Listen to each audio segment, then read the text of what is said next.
স্বাগতম সবাইকে আজকের এই নতুন বিশ্লেষণে। আজ আমরা কথা বলবো এমন একটি বিষয় নিয়ে যা প্রকৌশল জগতের এক বিশাল বিস্ময়, রূপপুর পারমাণবিক বিদ্যুৎ কেন্দ্র।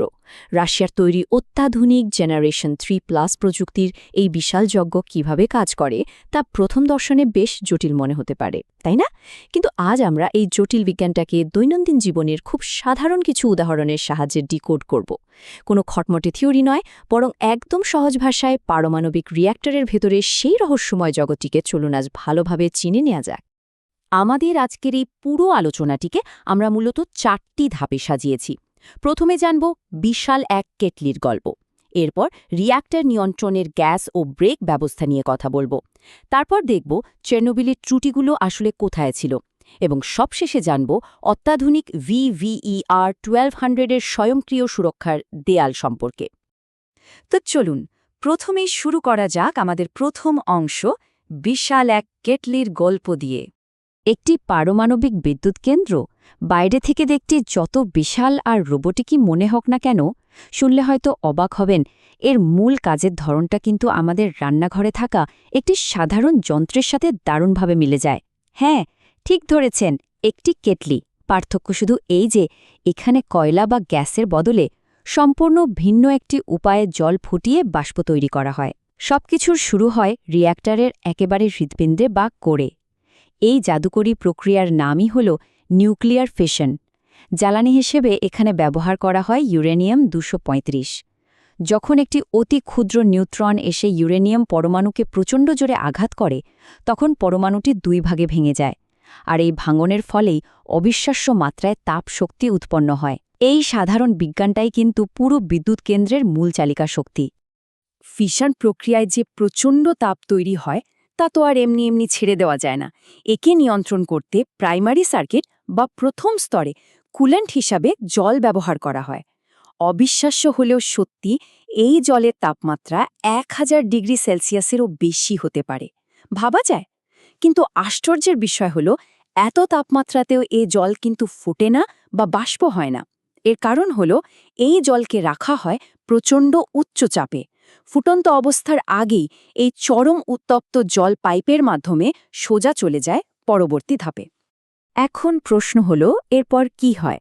ফিশন থেকে তৈরি হওয়া সেই প্রচণ্ড তাপ যখন সেকেন্ডারি সার্কিট বা দ্বিতীয় লুপের সাধারণ জলের সংস্পর্শে আসে, তখন সেই জল ফুটে প্রচণ্ড শক্তিশালী বাষ্প বা স্টিমে পরিণত হয়।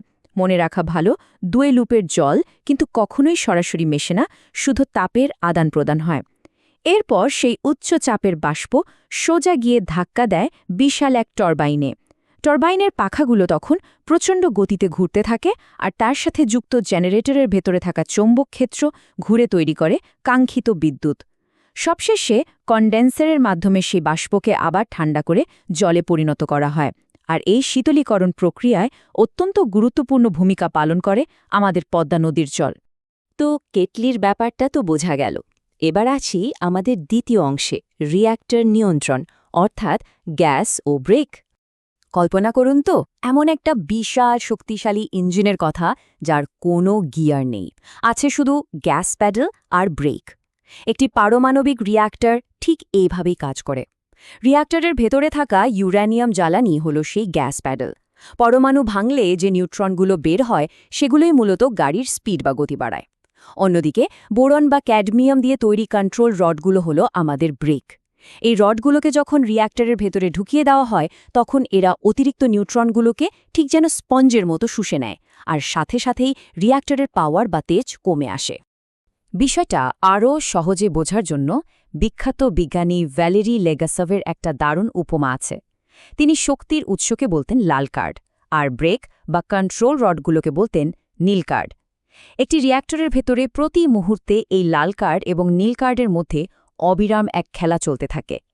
গ্যাস এবং ব্রেকের এই নিখুঁত ব্যালেন্স বা ভারসাম্যই হল পারমাণবিক বিদ্যুৎ কেন্দ্র নিরাপদে চালানোর আসল চাবিকাঠি।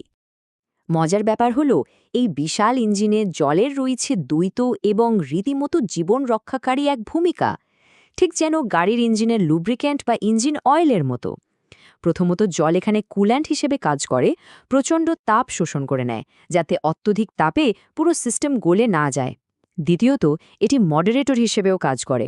ফিশনের পর নিউট্রনগুলো এত দ্রুত ছোটাছুটি করে যে তাদের গতি না কমালে তারা ইউরেনিয়ামকে ঠিকমতো আঘাতই করতে পারবে না। জল তখন সেই দ্রুতবামে নিউট্রনগুলোর স্পিড কিছুটা কমিয়ে দিয়ে বিক্রিয়াটিকে সুন্দরভাবে সচল রাখে। গ্যাস এবং ব্রেকের এই চমৎকার ভারসাম্যের কথা বলতে গেলেই কিন্তু ইতিহাসের একটা অন্ধকার অধ্যায় আমাদের সামনে চলে আসে, আর সেটাই আমাদের তৃতীয় অংশ, চেরনোবিলের ভুল কোথায় ছিল।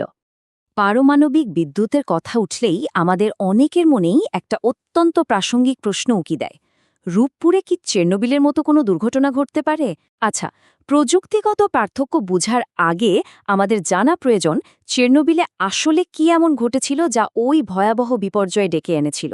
সেটা বুঝতে পারলে পরিষ্কার হয়ে যাবে কেন আধুনিক প্রযুক্তিতে এর পুনরাবৃত্তি একদমই অসম্ভব। আসলে চেরনোবিলের সেই পুরনো আরবিএমকে রিয়্যাক্টরে মারাত্মক কিছু কাঠামোগত ত্রুটি ছিল।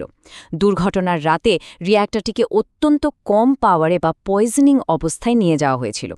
এটা অনেকটা গাড়ির ইঞ্জিনে প্রচুর ঘর্ষণ তৈরি হওয়ার মতো একটা অবস্থা। তখন পাওয়ার বাড়ানোর জন্য তারা চরম একটা ভুল করে বসে, তাদের সব ব্রেক বা নীল কার্ড সরিয়ে ফেলে। আর সবচেয়ে ভয়াবহ ব্যাপারটা ঘটে যখন তারা জরুরি ব্রেক বা AZ5 বাটন চাপে। সে ব্রেকগুলোর মাথায় গ্রাফাইট লাগানো ছিল, ফলে সেগুলো ব্রেকের কাজ করার বদলে উল্টো গ্যাস প্যাডেলের মতো কাজ করে বসে। একটু ভাবুন তো, ব্রেক চাপলেন গাড়ি থামানোর জন্য, আর উল্টো স্পিড বেড়ে গেল। 1 সেকেন্ডের ভগ্নাংশে পুরো ইঞ্জিন নিয়ন্ত্রণের বাইরে চলে যায়। এটা ছিল শক্তির চরম এক ভারসাম্যহীনতা। চেরনোবিলের সেই পুরনো প্রযুক্তির সাথে কিন্তু বর্তমান সময়ের এই অত্যাধুনিক প্রকৌশলকে কোনোভাবেই মেলানো যায় না। আর এখানেই চলে আসে আমাদের আজকের আলোচনার চতুর্থ এবং শেষ অংশ, VVER 1200 এর স্বয়ংক্রিয় সুরক্ষার দেয়াল। আধুনিক পদার্থবিজ্ঞানের এক চমৎকার বিজয় হল এই নেগেটিভ ভয়েড কোএফিশিয়েন্ট প্রযুক্তি। সহজ কথায় এর মানে হল রূপপুরের এই রিয়্যাক্টরটি হল এমন একটি গাড়ি যা স্বয়ংক্রিয়ভাবে ব্রেক কষতে পারে। যদি কোনো কারণে রিয়্যাক্টর খুব বেশি গরম হয়ে যায়, তবে ভেতরের জল সাথে সাথে বাষ্প হয়ে যাবে। আর আমরা আগেই জেনেছি, বাষ্প কিন্তু নিউট্রনের গতি কমাতে পারে না। ফলে নিউট্রনগুলো ইউরেনিয়ামকে আঘাত করতে ব্যর্থ হবে এবং পারমাণবিক বিক্রিয়া প্রাকৃতিকভাবেই বন্ধ হয়ে যাবে। অর্থাৎ কেউ যদি ভুল করেও গ্যাস প্যাডেল বেশি চেপে দেয়, এই গাড়ি নিচ থেকেই থেমে যাবে। দারুণ না ব্যাপারটা?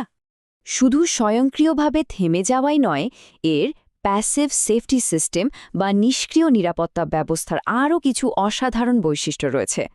কোনো কারণে যদি প্ল্যান্টে বিদ্যুৎ সরবরাহ পুরোপুরি বন্ধ হয়ে যায়, এমনকি সেখানে থাকা মানুষ যদি কোনো নির্দেশ দিতে ব্যর্থ হয়, তবুও কিন্তু রিয়্যাক্টরটি নিজে থেকে সম্পূর্ণ বন্ধ হয়ে যাবে।